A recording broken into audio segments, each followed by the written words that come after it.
You know, living in Texas, Austin, Texas, we get a lot of Tex-Mex here.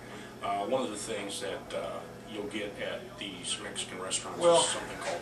I've done most of the prep that I can today. I thought I'd take a minute to tell you what's actually going to be in this, so if you want to take some quick notes, if you would like to try this recipe, you can do so. I've got 2 pounds of ground beef. I use the 80% lean because I think the super lean 93% and that sort of thing just doesn't have much flavor.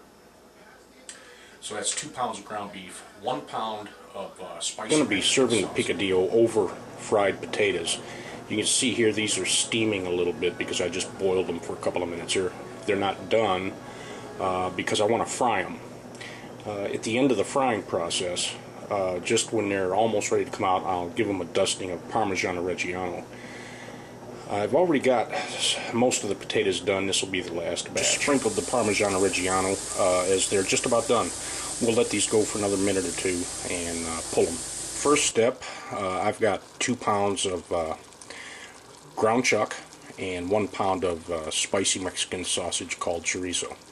And we're going to brown that off, then drain it. Then add the spices, or actually we're going to add the red pepper and onion first, and then the spices. Our first ingredient dump. That's the onion and the red bell pepper. We need to cook that until it's soft before we do the dump of the spices. And the spices will only cook until fragrant. The spices, of course, include the garlic. So once I start smelling the chili powder, paprika, cumin, and garlic, then it will be time for the tomato and beef broth dump. And at that point, we'll clamp down the lid and let that puppy cook for about half an hour. Dumped the spices in a few minutes ago, and I can really smell them. And boy, they smell good. So this is a large can of diced fire roasted tomatoes and beef broth. And let's see if I can remember how much. It's like a 28 ounce can of tomatoes, and the beef broth was a cup and a half. So let's get that incorporated. And then it'll be time to clamp the lid on it and just let this puppy go for about a half an hour. And everything should come together nicely. As you can see, we're going to make a cheese sauce.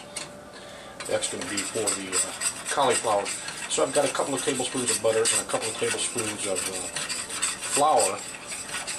And we're just cooking the rawness out of the flour. And I don't want to darken it much. It's a blonde roux. I want some thickening power in this puppy. So that's about all we're going to do right there. And get the top off this half and half. And we're going to add about half of this.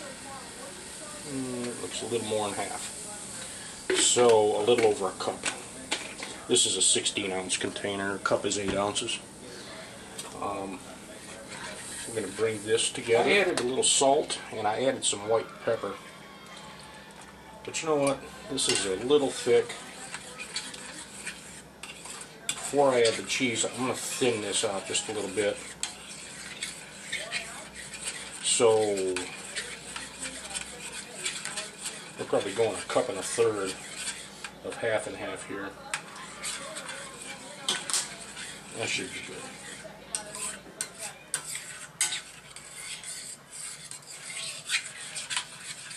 White pepper will give it just a little bit of a tang, a little bit of zip.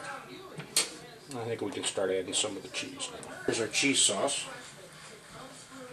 I actually just added the sharp cheddar a little at a time. It was 8 ounces. And I just tasted it, and it's pretty good. I love sharp cheddar. I don't like regular cheddar, mild cheddar. The sharp cheddar just has so much more flavor, and the white pepper really kind of makes it. Let's turn this off for now. We can warm it up in a little while if we need to. Time for the next dump, and that's going to be the currants.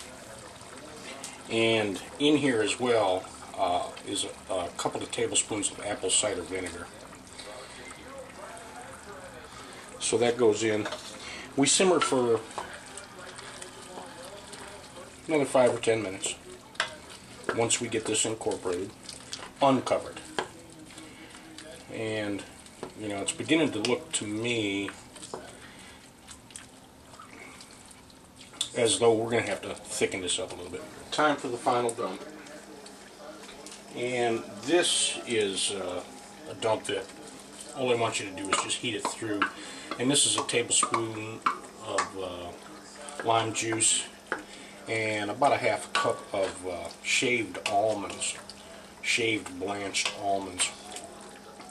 Actually, I want to get this incorporated in there, and then I'm going to give this a little help thickening it up.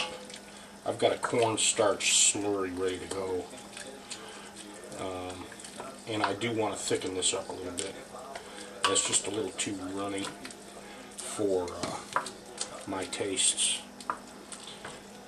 So let's give it about half of it.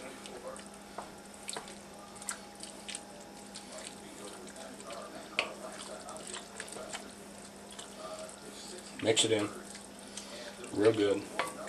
And of course, anytime you're thickening anything with something like arrowroot or cornstarch, you don't know how thick it's going to come, how thick it's going to, how it's going to thicken until it comes back to a boil. So we need to wait a second and wait till this starts bubbling a little bit again, and then we'll know whether we need to add the rest of it or not. Although, from the looks of it,